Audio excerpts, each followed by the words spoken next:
Hello students, आपका Ayush education में स्वागत है।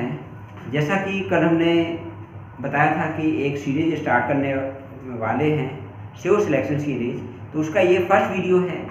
आप ये भी मान सकते हैं कि जो सीओ सिलेक्शन सीरीज है ये एक तरह से क्रैश कोर्स है, जो कि आईआईटी मेंस सेकेंड फेज का और नीट एग्ज़ाम के पहले कंप्लीट होने वाला है और आपका पूरा सिलेबस का रिवीजन हो जाएगा विथ क्वेश्चंस। जो भी प्रीवियस ईयर्स के क्वेश्चंस हैं वो भी लगवाने वाले हैं। तो यहाँ हम पहली यूनिट लेके आए हुए हैं, सब बेसिक कॉन्सेप्ट ऑफ केमिस्ट्री, जिसको हम लोग मोल कॉन्सेप्ट के नाम से भी जानते हैं। तो यहाँ से हर साल एक या दो क्वेश्चंस आईआईटी मेंस या फिर नीट में आता ही आता है। तो यहाँ पर हमने 4 टॉपिक मेन कवर किए हुए हैं जो कि इम्पोर्टेंट है, बहुत ही ज़्यादा इम्पोर्टेंट है, जिसमें एक मोल कॉन्सेप्ट लिया हुआ है, then concentration term, and then percentage composition, empirical formula and molecular formula, and last में limiting reagent। थोड़ा यहाँ एक ट्रिक बताएंगे लॉज ऑफ कॉम्बिनेशन की। तो बेटा यहाँ पर हम पहले टॉपिक पे चलते हैं, मोल कॉन्सेप्ट। तो यहाँ पर मोल जो होता है, मोल एक फंडामेंटल यूनिट है। जैसे आप जानते हैं कि 7 फंडामेंटल यूनिट होती हैं। लेंथ की यूनिट होती है मीटर, वेट की यूनिट होती है किलोग्राम, टाइम की यूनिट होती है सेकेंड। इसी तरह से टेम्परेचर की यूनिट होती है केल्विन, और ल्यूमिनस इंटेंसिटी की होती है candela, and 7th amount of substance, इसकी यूनिट क्या होती है आपकी मोल होती है, और करंट की यूनिट क्या होती है एम्पियर। तो मोल क्या है? Mole is nothing, it is the fundamental unit for the measurement of the amount of substance. और अमाउंट ऑफ सब्सटेंस को हम देखें तो 3 तरह से रिप्रेजेंट कर सकते हैं, in terms of mass, in terms of number, and in terms of volume. यानी अगर यहाँ पर हम कहें कि 2 kg शुगर, दैट मीन्स क्या है, ये अमाउंट ही तो है शुगर का। तो हम कह सकते हैं कि चूंकि अमाउंट ऑफ सब्सटेंस की यूनिट मोल है, तो मास को भी हम मोल में कन्वर्ट कर सकते हैं, नंबर को भी मोल में कन्वर्ट कर सकते हैं, और वॉल्यूम को भी मोल में कन्वर्ट कर सकते हैं।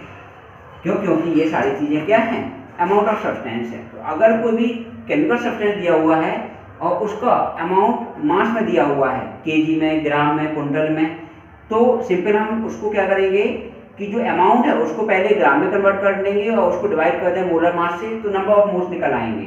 इसी तरह से इन टर्म्स ऑफ नंबर में कोई भी सब्सटेंस के नंबर ऑफ पार्टिकल्स दिए हो, कोई भी एंटाइटी दी हो, एटम्स, आयंस, मॉलिक्यूल्स, अगर उसको हम डिवाइड कर दें एवोगाड्रो नंबर से, तब भी हमारा number of moles find out हो जाएंगे। और इन टर्म्स ऑफ वॉल्यूम, यानी ये जो फॉर्मूला है volume of gas upon 22.4 litre, ये गैसियस सब्सटेंस के लिए है। यानी 1 मोल कोई भी गैसियस सब्सटेंस कितना वॉल्यूम ऑक्यूपाई करता है, 22.4 लीटर। तो यहाँ पर अगर हमें मोल्स में कन्वर्ट करना है तो volume of substance divide by 22.4 litre. तो यहाँ पर इस तरह से हम मोल्स फाइंड आउट कर सकते हैं, जो कि डिफरेंट तरीके से क्वेश्चंस पूछे जाते हैं आईआईटी मेंस या नीट में। तो यहाँ पर जो कन्वर्जन है कि यहाँ पर हमने एक फ्लो चार्ट तरह का यहाँ पर बताया है, जैसे 1 मोल ऑफ कार्बन डाइऑक्साइड। तो यहाँ पर 1 मोल मतलब कि अमाउंट ऑफ सब्सटेंस इन ग्राम, यानी अगर हम 1 मोल ऑफ कार्बन डाइऑक्साइड की बात कर रहे हैं तो यहाँ पर 44 ग्राम ऑफ कार्बन डाइऑक्साइड, क्योंकि कार्बन डाइऑक्साइड का वेट कितना होता है, मॉलिक्यूलर वेट 44 होता है।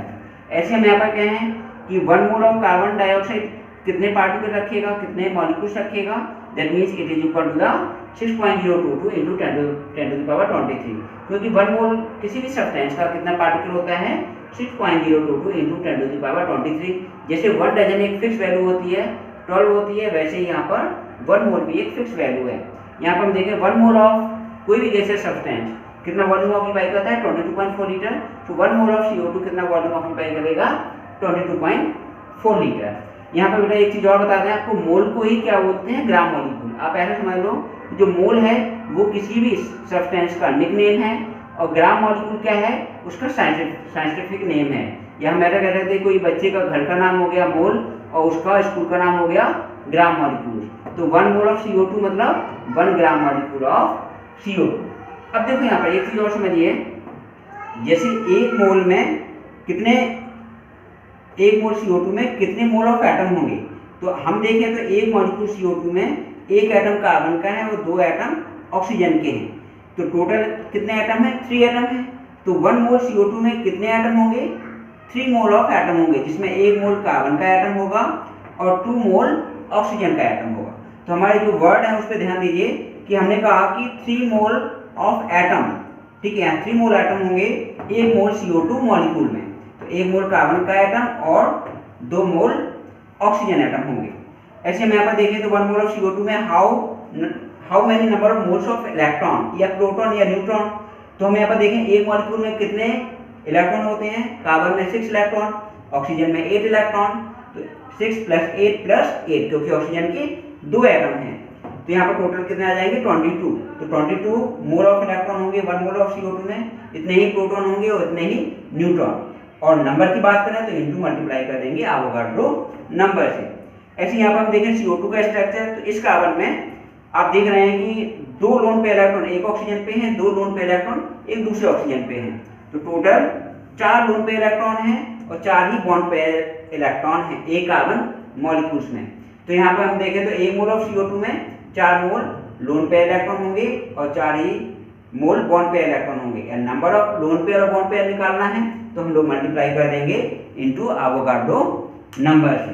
तो इस तरह से क्वेश्चंस डिफरेंट तरीके से पूछ सकते हैं। इसमें जब हम लोग क्वेश्चन लगाएंगे तब हमें इसकी वैल्यू पता पड़ेगी कि इसका क्या इंपॉर्टेंस है, लेकिन अभी आपको माइंड में रखना है कि हम जो मोल है उसको हम लोग ग्राम यानी वेट में या नंबर ऑफ पार्टिकल्स में या वॉल्यूम में कन्वर्ट कर सकते हैं। जो दूसरा इंपॉर्टेंट टॉपिक है वो है